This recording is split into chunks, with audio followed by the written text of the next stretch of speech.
Welcome to the Asylum Raiding Guild. My name is Pizayagon, and in this video I hope to give a brief introduction to our guild and then go into some of the specifics on how we approach raiding as far as how we set up the raids, as well as give a complete guideline to who qualifies for certain raids and how we choose our raiding teams.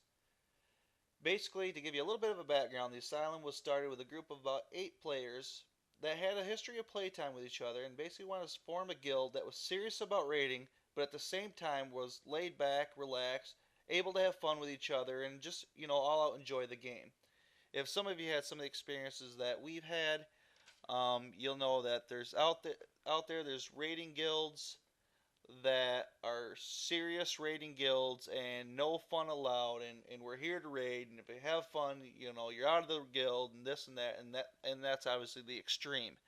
And then on the other side you have raiding guilds that are relaxed and everybody has fun and it's a good time, but they don't ever seem to get around to raiding.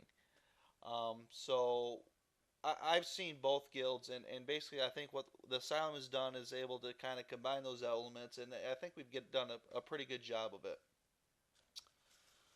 Um, in order to maintain that type of atmosphere, there's certain things that we've got to do as far as the leadership and I guess to manage the guild, so to speak.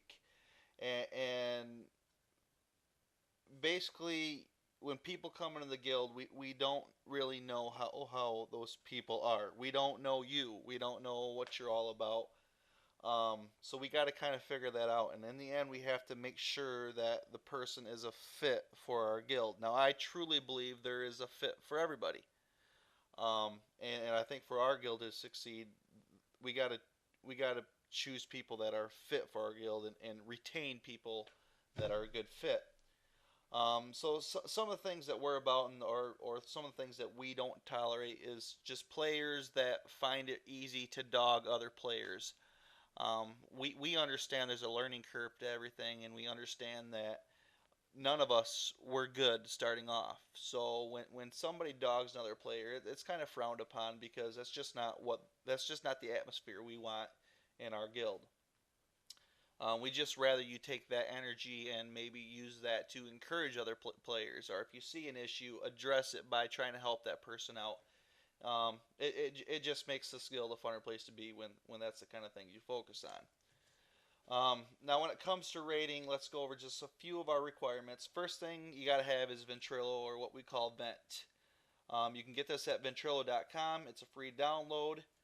The setup information is in our guild information section. If you go to the social tab, guild information, there's our Vent info right there. Um, you got to have that. I mean, we don't type out the the explanations for the fights in raid chat. Um, we use Vent to do that. So if you don't have Vent, you can't hear the fights being explained, and that's just not going to work out. So if you don't have Vent, you're not going to raid. If your Vent's not set up by raid time, you're not going to raid. We just don't have time to wait for people to do that. The information's all right there. We would hope that you get that set up and going and ready by the time it's raiding time. Um, what else we got? You have to excuse me. I'm kind of flipping through some notes here. We ask that you have the most updated version of Deadly Boss Mods, the add-on. That can be found on Curse. It's important. Basically, Deadly Boss Mods, it puts out there what's going on, what's happening, and a lot of times you're you're just lost without it. So we ask that you have that. In order to get the most out of our raiding time, we ask that you're on time for raids. Showing up late for raids that you accepted may cause you to lose your spot. Basically, we want to keep things rolling. A lot of us have limited times where we can raid, and we just want to make sure we get the most out of our raiding time. After the raid begins, please limit the talk time on Vent to a minimum so that the raid leaders can keep an open line of communication. We all like to talk on Vent. We like to communicate with each other, have a good time, and that's all cool. But once the raid starts, let's try to keep the talk to a minimum so that the raid leaders can again keep us flowing. Keep the flow of things going and get the most out of our raiding time. There's some people out there that like to spam the recount data um, in the chat bar consistently. And what we found is nowadays most of us have that add-on, the recount add-on. Typically, when people tend to spam that, they're saying, "Hey, look at me! Look how great I am!" And you know what? We all see it, and there's just not a need to fill up the chat window with a bunch of spamming of the recount. We all got the data. If you absolutely need it, then whisper somebody and we'll whisper it back to you. But we just don't want to sit there and spam the recount data. Um, I'm probably forgetting something, but I'm sure that's okay. Let's hit loot rules a little bit. Rules are pretty standard. It's not some complicated thing. Basically, if something drops in raid that's an upgrade for you, roll on it.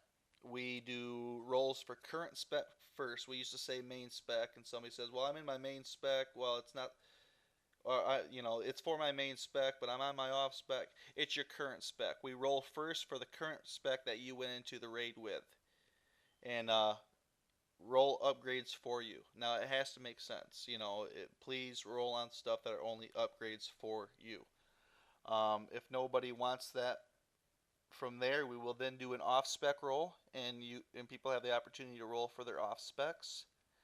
And from there we'll usually, if nobody takes it from there, we'll usually DE it and put it in the guild bank or something else. So it's pretty standard, not very complicated. Um, Typically, we let you roll more than once in a given raid, even if you won something. But could that could be changed based on the raid. Don't know, but typically, if it's an upgrade, roll on it. That simple. What now? Let's hit some of our rating qualifications. Basically, it's our goal to be as fair as possible and make sure everybody gets a chance to raid. If anybody has ever been a raid leader, they know that setting up a raid can be very difficult. Um, there's so many different elements you gotta look at. Who accepted for the raid?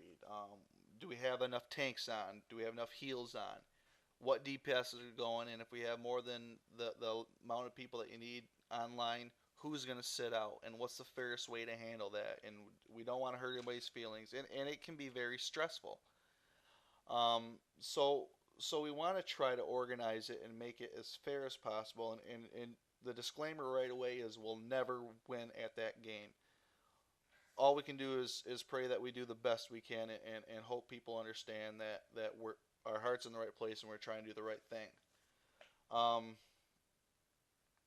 so we did set up various levels of rating ranks, and it's based on your performance level that you currently are doing, and I'll get into what those are, and just I'll start off saying I'm not gonna say that everybody's gonna agree with what we came up with, and I'm not even say it's the right way to do it, but for now it's the way we're doing it.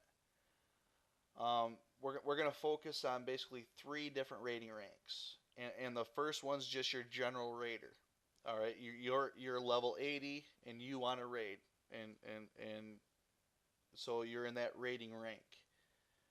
And the other two are the two higher level raids that are going on right now, and that's TOC and Aldar, and we've got separate rankings for those. And the idea behind it is, if you qualify to be an ICC raider, you'll be in that rank, and then those people will only get the invites for that raid. Let me explain a little bit how that works. Let's say we got the three levels of rating ranks: the general raider, the TOC raider, and the Aldar, and we have a TOC raid scheduled. I shouldn't be sitting down. TOC raid scheduled for that day. Um,